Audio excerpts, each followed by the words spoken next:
let us dive into the first big chunk of what I want to talk about today, and that is the real definition of working class.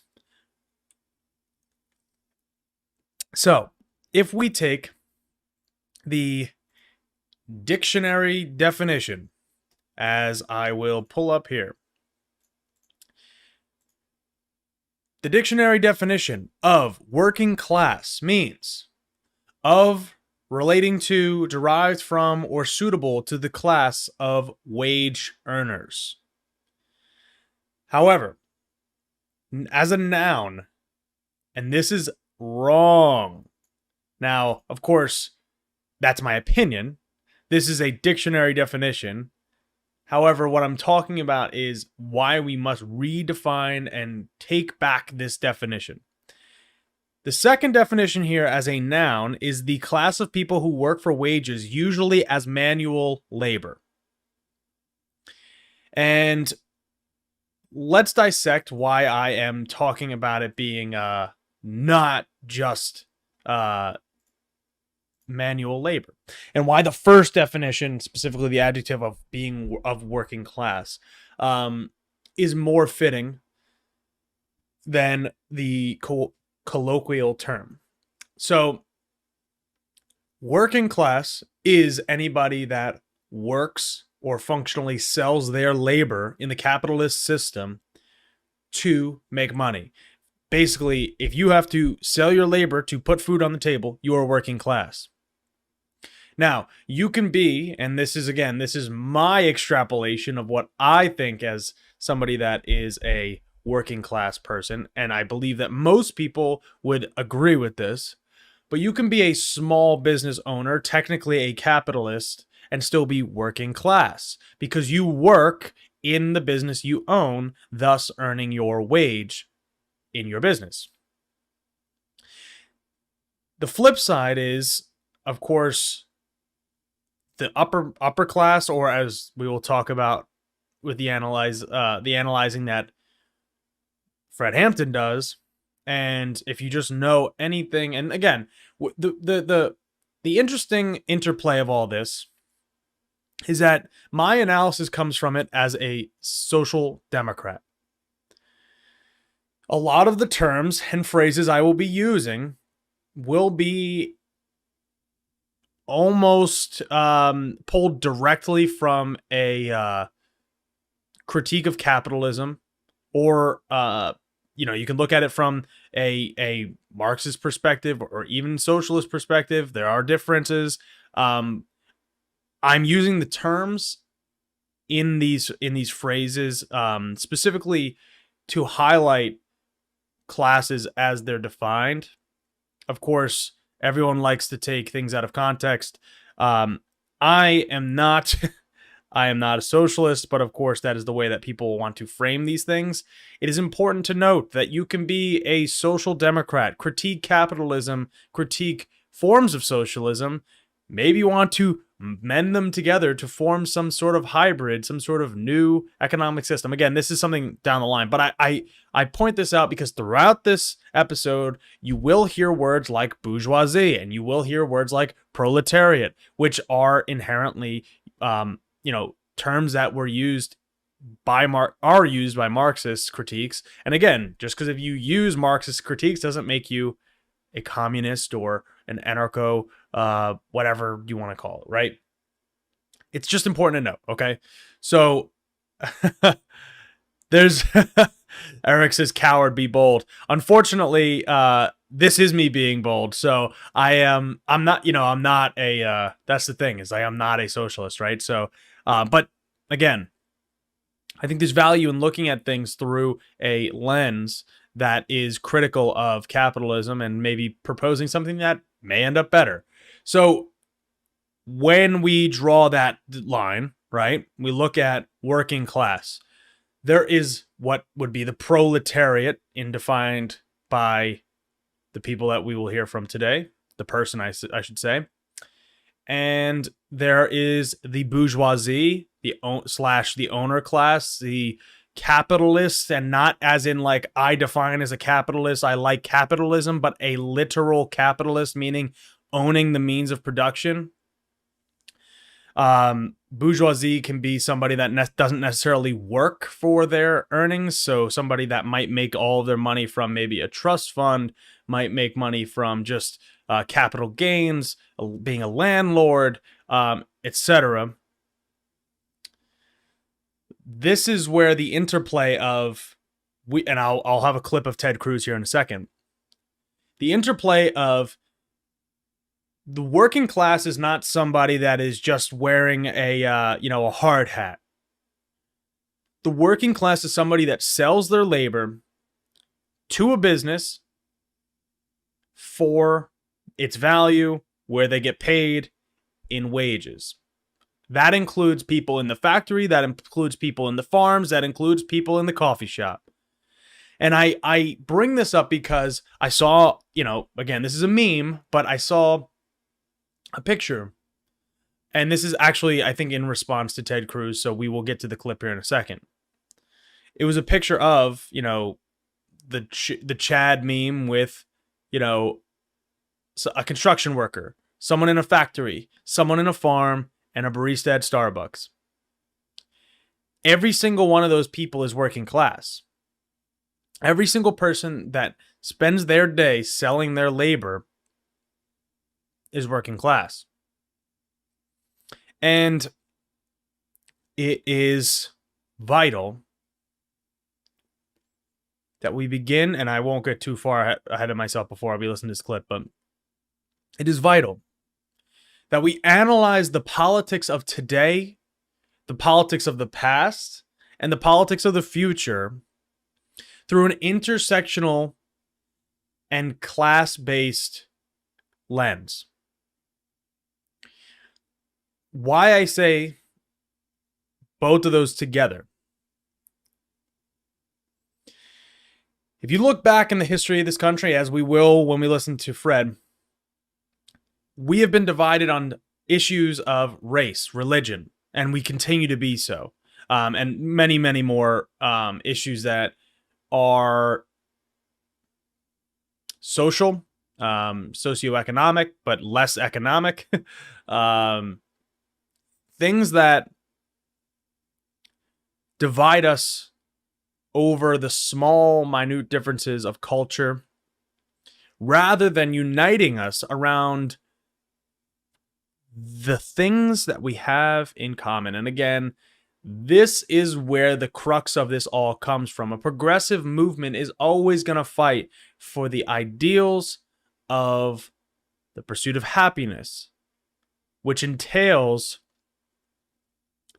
the freedoms and the rights of owning your own home, if you so choose, having healthcare without question, having a sustainable and habitable planet, having a sustaining and fulfilling, good-paying job. All of these are entangled with the intersectional class solidarity, but without the class solidarity, we're going to be divided amongst ourselves based on race, religion, culture, etc., gender. Historically, the powers that be, whatever you want to define them as, have divided us by these lines, which have kept us separate and has made the white working class hate the black working class, or the black working class hate the white working class, or the white working class hate the immigrant working class, where all of those communities have so much more in common with each other than the people that are trying to divide, and the people that don't have to get up every morning and go to work, and the people that don't have to struggle and pay paycheck to paycheck to put a roof over their head and work paycheck to paycheck to put bread on the table. We have so much more in common, and that is the crux of this entire movement and this entire podcast and this entire company and my entire message. Which is why I wanted to take the step back, take the grander narrative. What does it mean to be working class. Now, Ted Cruz has some opinions on that. So Ted Cruz here, on his wonderful podcast, he's hanging out with Daily Wire host Matt Walsh. And he, of course, Ted Cruz, big working class guy, definitely wasn't just a Harvard educated guy that got everything handed to him in his career. Definitely working class. He's going to tell you, the Starbucks barista, that you don't deserve to have your student loan debt canceled. And this all connects. This is all going to connect into the next bit with Ronald Reagan's administration, and all these terms will keep continuing to arise. So listen to what Ted Cruz thinks of you if you are a barista and you had your student loan debt forgiven. That there is a real risk if you are that slacker barista who wasted 7 years in college studying completely useless things, now has loans and can't get a job. Joe Biden just gave you 20 grand. Like, holy cow, 20 grand. That, maybe you weren't going to vote in November and suddenly you just got 20 grand. And, if you can, get off the bong for a minute and head down to the voting station, or just send in your mail-in ballot that the Democrats have helpfully sent you, it could drive up turnout, particularly among young people. That there is a real risk. So he kind of gives up the whole game there. And let's analyze it. He thinks, and we'll take the barista part first. Ted Cruz thinks if you're a barista, you don't deserve to make a living wage. Ted Cruz thinks that if you're a barista, you do not deserve to have a union represent you, which the union way of life is what has provided working class people a steady job, a steady income, a steady retirement, a steady access to healthcare throughout the entire history of this country. Ted Cruz doesn't think that you deserve that. Ted Cruz thinks that if you are a barista at Starbucks, you must have wasted time in college. You must have wasted 7 years in college in which you were just accumulating debt this whole time because you just wanted to have debt. You didn't want to have educational opportunities to go to school and become a teacher or become a lawyer like he did. You didn't want to go to school to go become a doctor. No, you just wanted to go to school to get debt, slack around, and as he put it, hit the bong. How out of touch can one man be? How out of touch can this guy be? This guy wants to take pictures of himself in cowboy boots riding a tractor. And he is telling you, if you're a barista, you must have wasted your time in college. You must have wasted 7 years' time. You just accumulated $20,000, $30,000 a year, $40,000 a year in student loan debt without getting a degree potentially, or even if you did get a degree, you might still be working as a barista. Because guess what? The senator from Texas doesn't understand that the economy of this country has been busted. The senator from Texas doesn't think that you deserve to have an education and you don't deserve to get a good paying job when you get out of college, whether you get a degree or not. And when there is unprecedented student loan forgiveness, and again, I think that the whole thing should have been forgiven, but when you have unprecedented student loan forgiveness, one of the greatest hand ups, not hand out, a hand up to the working class people of this country. Yes, because the average person that has student loan debt is working class. When that happens, the senator from Texas who voted for the trillions and trillions of dollars of tax cut in 2017, who didn't give a shit about the hole in the deficit that he was blowing because his donors and his friends on Wall Street and the big corporate donors get their tax cuts. He didn't give a shit. But because you and the other people in the working class may get $10,000, oh, if you got a Pell Grant, you might get $20,000 in student loan forgiveness. That's a big deal to him.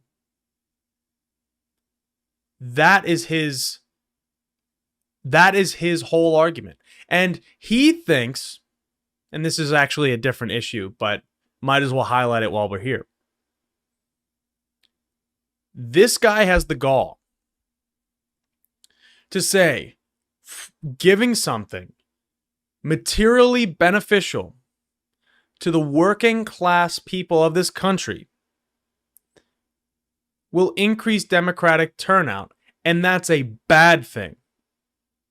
He thinks you don't deserve to vote. That is what he's saying. If you are a barista at Starbucks making maybe $17 an hour, maybe less, depends if you have a union, maybe not, he doesn't think that you even deserve to have your voice heard. And you might say that might be a stretch, Connor. That might be, one jump too far, but it's not. He doesn't want you to vote. He doesn't want working class people that struggle to put food on the table to vote, because he knows that he loses when more people vote. Now, he's in Texas, but if he was in Pennsylvania, if he was in any state where it would be a little bit easier to knock him off, and he's not up for re-election this year, but in any other state, this guy wouldn't get away with this crap. But he's saying the quiet part out loud. And we can kind of thank him for that, because it at least provides us with a better and clearer lens of where this is coming from. Again, we will go back to the framing of the bourgeoisie and the proletariat, because in this continuation of analyzing what it means to be working class, this is from The Intercept last week. I didn't get to it last week on the show. I think it came out the day of last week's show. The origin of student debt, and this, I will link this in the bio. The origin of student debt, Reagan advisor warned free college would create a dangerous, quote, educated proletariat. And I'm going to see if I can pull up this specific quote here. It says, "We're in danger of producing an educated proletariat. That's dynamite. We have to be selective on who we allow to go through higher education. If not, we will have a large number of highly trained and unemployed people." At the time that this was being proposed, when they were trying to increase the price of colleges, they were trying to stifle the education of the average person by increasing the costs. Rather than embracing an educated populace, the right-wing agenda of the Reagan administration, and again, this is why we have to analyze and know our history, because it doesn't just come from the Trump administration, it goes back in our history. Knowing that it goes from Reagan to Bush to Trump and to whatever comes next, and it there's a lot to fill in this, like, that's the big stones. You have a lot of sand to fill in the gaps there.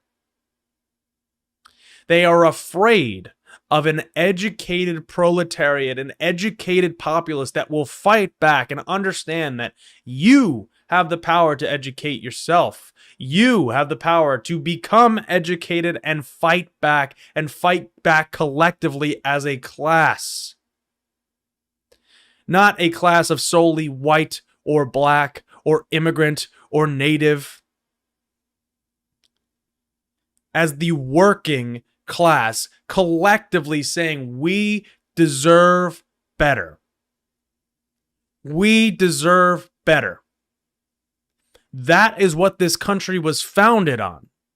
American society is baked into the foundation of what America is supposed to be. We're supposed to do better as generations come on, not be crippled by debt and just layers and layers of debt. Because what Ted Cruz and what Ronald Reagan and all these people they don't give a shit that even $10,000 in student loan forgiveness still leaves nearly 25 million people in student loan debt. And that for years to come, we will see student loan debt piling back up. And we have seen that they have designed the system that student loan debt, the way that people in the working class might be able to reach the upper middle class, might be able to go from low class to middle class, the way that somebody could work themselves from poverty, from rags to riches. That is how you do it. You do it through education and hard work, but they don't want it to be accessible to everybody. They never did. Education was not supposed to be an elitist concept, but they have made it that. They want you to think that, going to college is an elitist thing. They want to pin the blue-collar worker and the white-collar worker against each other. In fact, I had a conversation with a good friend of mine yesterday, and I won't say his name just out of being nice to him, because he probably doesn't want me to talk about him necessarily. But he's a blue-collar guy. He's not in a union. He deserves to have a union. So please, if you know who I am talking about, fucking form a union for yourself. We had a conversation about how my neighbors, and again, I won't use names because don't need to, but my friends and neighbors can now afford to get their sewer system fixed. That will cost them $12,000 because they had student loan debt forgiven. And the person that's going to get hired is the plumber that went to trade school. The person that's going to get hired to fix somebody's housing electricity because now they have some money to fix something in their house. The person that is going to be able to get hired because they're going to be laying hardwood floor like I just did last week, but I did it myself. But you know what I'm saying? A contractor that is going to get paid because of somebody being able to afford a house. The real estate agent now, that is somebody's going to be able to afford the house because of this student loan forgiveness. And this is not an episode about student loan forgiveness, but it is intrinsically tied because education is tied to working class people. Access to K through 12 used to be a radical idea. Access to free K through 12 used to be a radical idea. Access to universal pre-K, which has now become a reality in certain spots and will continue to grow in popularity as more and more people see it as an alternative, is providing people a better alternative for their education, providing people more opportunity to start businesses. Because if you're a working class, you work a job day in, day out, you need to have the opportunity to put your kids in a preschool when they're young for you to go to work, potentially working nights, grinding on that side hustle until that side hustle can become your main income. That is how working class people become what they want to become. They want to become business owners. They want to become homeowners. They want to become the American dream. That is what this is all about. Working hard is ingrained in American culture. That's fine. But working hard has to come with the reward that it's always said it has. The economic mobility in this country has gone down, actually never really existed, but it has gone down the drains even worse. You're more likely to just end up where you started. Now, that might be nice for the person that's in the upper class, but for somebody that is lower class and they want to work their way up, they want to make it. They want to be the personification of the American dream. It is much harder now that you have to, and it's not impossible. That is the straw man. people will say, oh, you're saying it's impossible? No, it is not impossible, but it should be achievable by more people than it is right now. Not because of some idealistic, oh, we just want everyone to be equal. No, we want everyone to have equal opportunity, and we want people to be able to chase after the founding principles of this country. And that is what this progressive movement, intersectional progressive movement, is key to do.